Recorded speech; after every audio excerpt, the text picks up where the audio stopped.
সৌরভদা, তুমি তো জানোই যে 7 তারিখে ডাব্লিউবিজি এর রেজাল্টটা অ্যানাউন্স হয়েছে। তো আমাকে একটু বলো যে এটা কনফার্ম নিউজ নাকি এটা পোস্টপোন হতে পারে এই ডেটে রেজাল্টটা।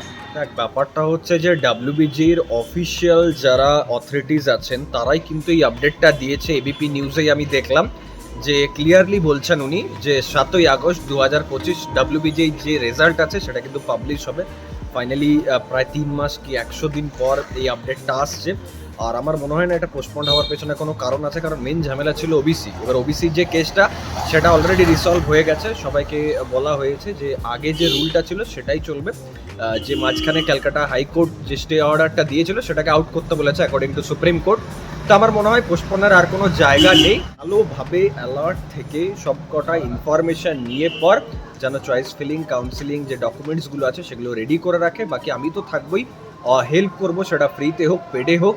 বাট আরেকটা অ্যানাউন্সমেন্টও আমি করে দিতে চাই, আমার যে কাউন্সিলিং সাপোর্ট আছে না সেটা তো অলরেডি মানে নিয়ার অ্যাবাউট 400 স্টুডেন্টস আর জয়েন্ট। তো ওটাকে আমি খুব তাড়াতাড়ি কিন্তু অফ করে দেবো। মানে এরকম নয় যে এটা কোনো অ্যাডভার্টাইজমেন্ট স্ট্যান্ড বা মার্কেটিং স্ট্যান্ড করছি জিনিসটাকে মানে লাইক সেল করার জন্য, এরকম কিন্তু নয়। আমি সত্যি অফ করবো within 1 or 2 days। Thanks a lot, দেখা হচ্ছে নেক্সট ভিডিও।